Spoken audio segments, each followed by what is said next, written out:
Hi everyone, look what I've created in IQ Designer. If you like these designs, I'll make them available on my website, which I'll link below. If you're one of my Patreon subscribers, this is included in your subscription, so keep that in mind. In this video, I'm going to design these within IQ Designer as well as show you the process of making these coasters. If you like this content, please be sure to like this video and subscribe to my channel. Oh, and post pictures of your coasters within my Facebook group. I'll link that below as well. Okay, let's get started. We'll be creating our coasters using the Baby Lock Altair. Now, if you have the Meridian, you'll also be able to walk through this process with me as well. I'll have another tutorial created using the Baby Lock Solaris. If you have one of those machines, you might want to follow along with that tutorial. You'll notice on the screen I have sewing, embroidery, and IQ Designer. Let's select IQ Designer. And now you can see the workspace of IQ Designer. Whenever we do our coasters, we need to create a placement stitch, a tack down stitch, our fill stitch, and a construction stitch. And we're going to create that by selecting a shape and sizing it. And we'll be able to use that shape for each one of those steps. For our placement stitch, our tack down stitch, and our construction stitch. First, we'll select our stamp key. If you look over here on the right-hand corner, you'll see the circle and the square. That's our stamp key where all of those shapes live. And once we're in that area, we'll select the circle. We'll select OK. And now you see the circle on our workspace. The first thing that I like to do is size it. Before I apply any types of line properties, I want to size that shape to the appropriate size for my project. You'll notice here in the middle section where you have the icons, where you have 4 arrows going in and going out. We want to size this to create our 5-inch coaster. If you'll notice in this area, it tells me how big the circle is in millimeters. I don't know about you, but I'm really comfortable sizing shapes in inches. That's really easy to do. I'll select the settings icon up here at the top, and then we'll go to page 8. Right at the top, you'll see unit. We'll just tab over using our arrow icon, and now you'll notice that it's changed to inches. And you can make this change in the middle of designing something. You can go back and forth from millimeters and inches depending on what's best for you.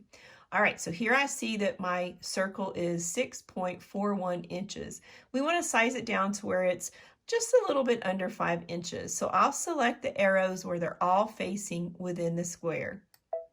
I can hold it down, or I can click 1 or 2 at a time until I get to that appropriate size. You'll notice that it scrolls down really quickly whenever you're holding it. So when you get close to your size, just click it however many times you need to get to your appropriate size. I'll leave it at 4.99 inches. We'll select OK.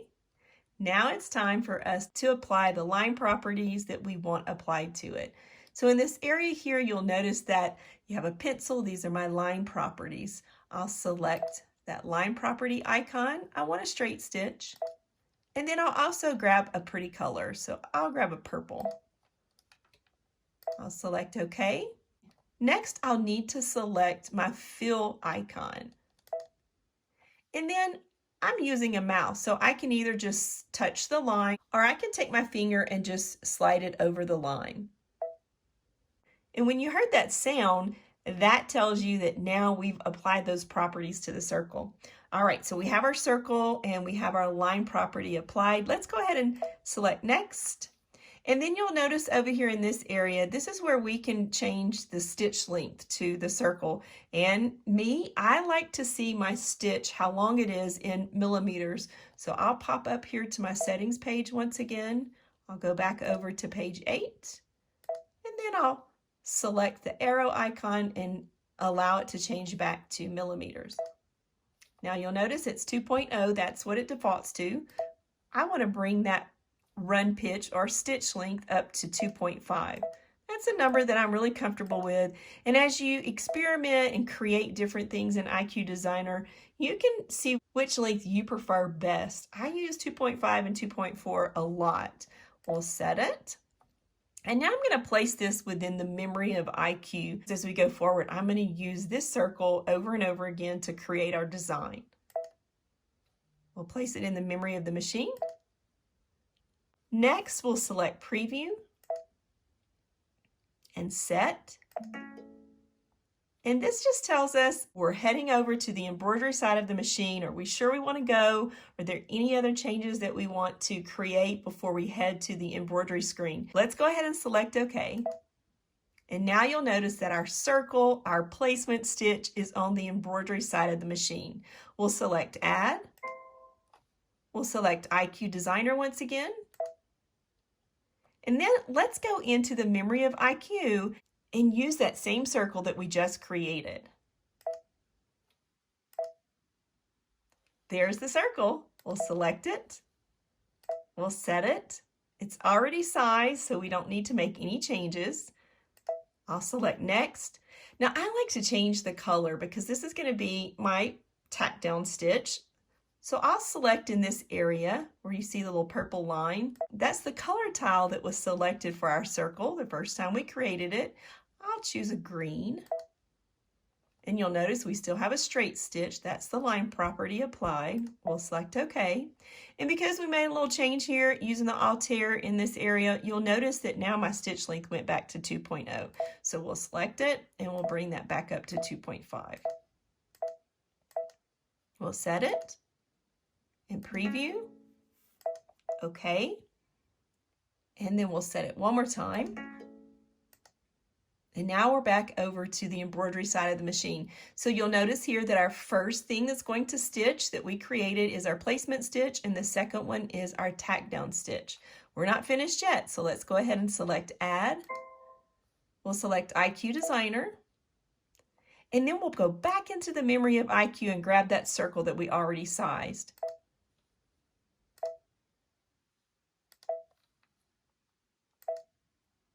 Now the next step is applying the fill stitch that we want to create within our coaster.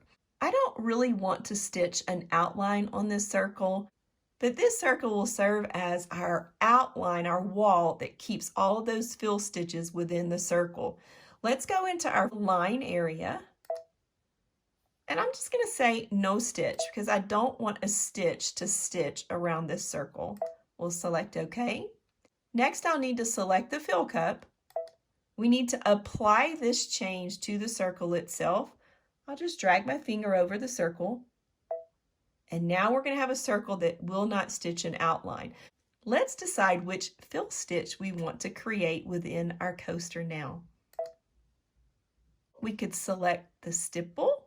We could select some of those extra beautiful fill designs within the machine itself. Let's do that. So we'll select this icon. Why don't we apply a different color as well? Let's go back to our purple. We'll select. Now you can choose from any of these. We're going to choose our circle fill stitch. I've selected it. We'll select OK. And OK once again. Now we want to select the fill cup and place your finger or your cursor within the circle. And now as we touch in that area, the fill stitch has been applied within the circle. Let's select Next. And then we can make a few little changes down here. Now because this is a 5-inch circle, I decided to make the size of the circles a little bit smaller than the standard 100%. So we'll select 100% and you'll notice that it brings up the size option. Let's bring it down to about 90%. We'll set it. And then I also decided that I don't really need it to stitch an outline. We're stitching that placement, the tack down stitch, and we'll have a construction stitch. So I didn't really find the need to have an outline stitch applied. So we'll turn that off. We'll set it. Select Preview and OK. And now we're starting our journey over to the embroidery side of the machine. So we'll select Set and OK. Now we have our fill stitch in the center. So our placement, our tack down, and our fill stitch. Now we need one more stitch. We need a construction stitch. So let's head back to IQ Designer. We'll select IQ Designer. Aren't you getting really comfortable with this? We'll go into the memory of IQ Designer. Once again, I'll select the memory pocket of the machine. There's our circle that we've already sized. We'll set it. We'll select Next. And I'm going to leave everything the same this time. We'll select Preview and OK and Set. OK once again, and here we are over on the embroidery side of our machine. Once again, we've created our coaster. Placement, tack down, our fill stitch, and our construction stitch. That is all we need to create our coaster. So at this point, I'll select Embroidery. And I'm going to place this in the memory pocket of my machine because once I've created this, I know that I'll want to come back and create many more of these. So let's place that in the memory of our machine. Let's stitch. You'll need your 5x7 hoop. I've hooped one layer of no show mesh cutaway. I also have some paper tape. We're going to use that when we construct it together. You'll want to choose a coordinating embroidery thread, whichever one you choose. You'll need one layer of batting that we've cut 5 3/4 by 5 3/4. You'll need one layer of fabric cut 5 3/4 by 5 3/4. This will be our front. And then you're going to need 2 more pieces of fabric that's cut 5 3/4 high by 8 inches wide. And you'll notice that I've already pressed these 2 pieces in half, wrong sides together. I'm creating these on solid fabric. These will look really great if you use a printed quilter's cotton fabric as well. Now that we've got our supplies, let's head over to the machine and start stitching. The first thing we're going to do is stitch our placement stitch. So let's lower our presser foot.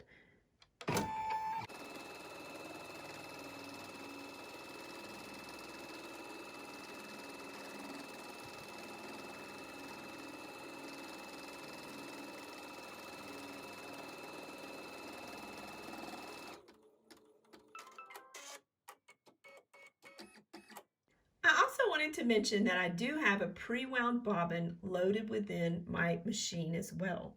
Now that we've stitched our placement stitch, we'll take our square of fabric and our square of batting and layer them together. So you'll notice that I have the fabric sitting on top of the batting, and they're both the same size, so that's really easy to just align those together.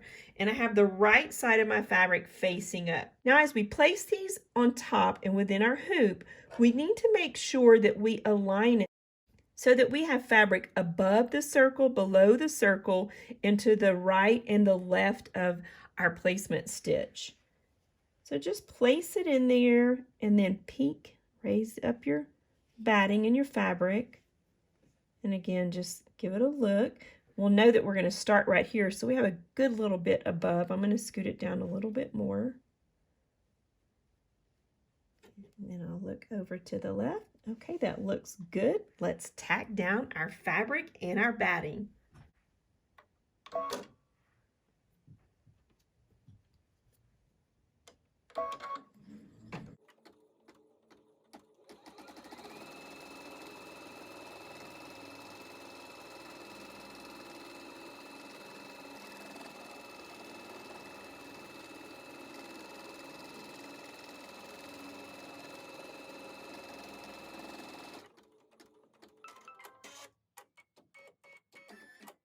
Next, let's continue to stitch our fill stitch.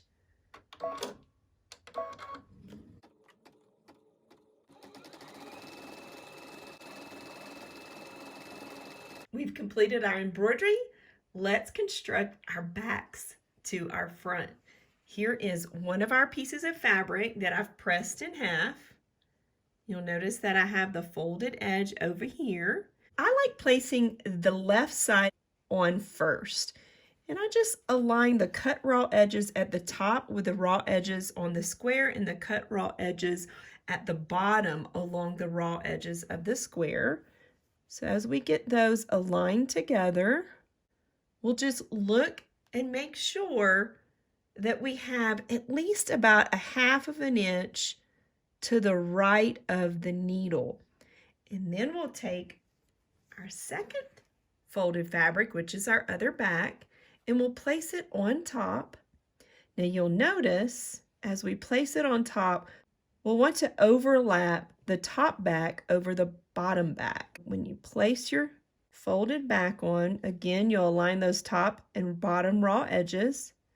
And then, again, I just made sure I overlapped it about 1/2 of an inch or so.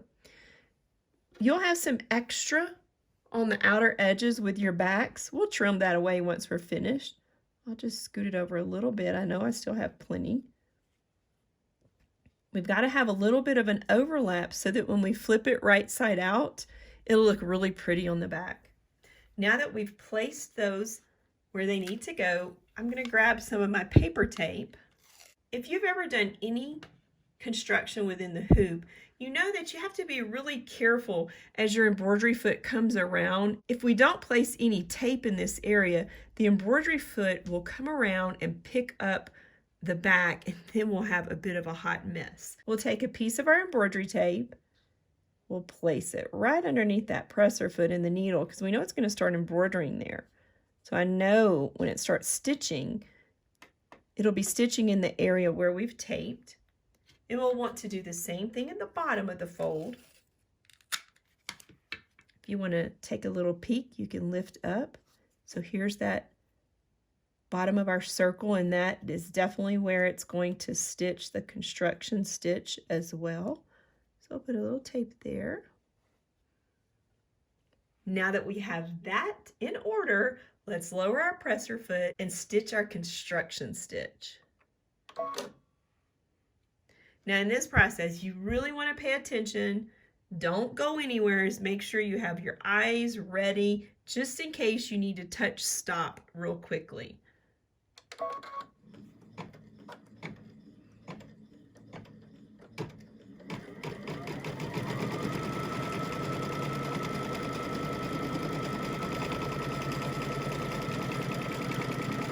That went well.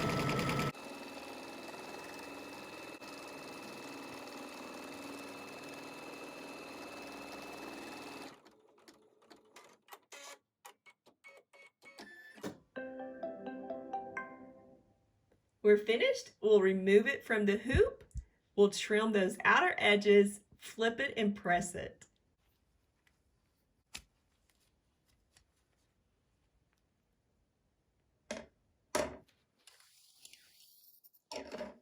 Remove the tape at this point. It's really easy to remove.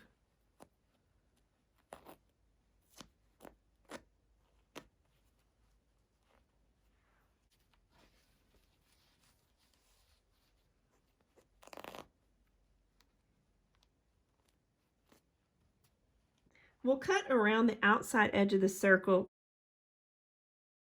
leaving about a scant 1/4 of an inch.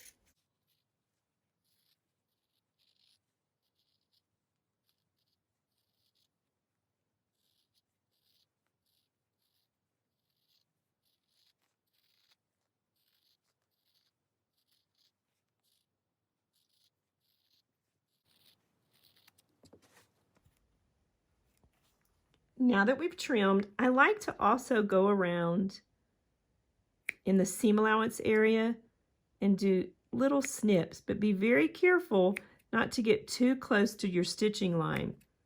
We definitely don't want to compromise our stitches. This just really helps when we flip it right side out to get a prettier circle on the outer edge of the shape.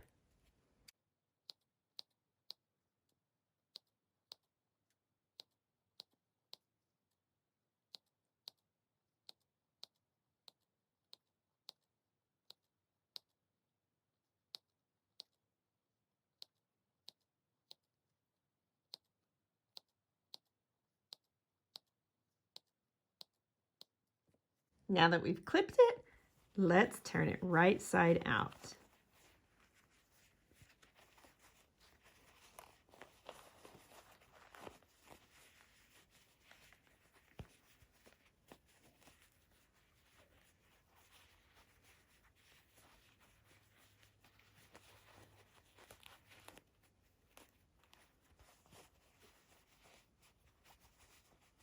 I recommend grabbing your favorite point turner, slipping it inside, allowing it to guide along those circular edges to really give you a pretty crisp outside edge.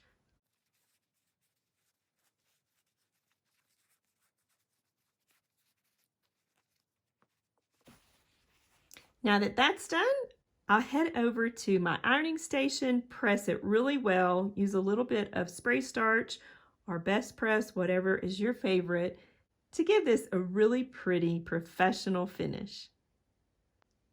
Well, I hope y'all enjoyed creating our coasters together. I just love the way it looks, and these are so handy to have, and they're also great gifts. Don't forget to like and subscribe. Also, join my Facebook group if you haven't. Post those pictures so I can see yours as well. I'll see you next time.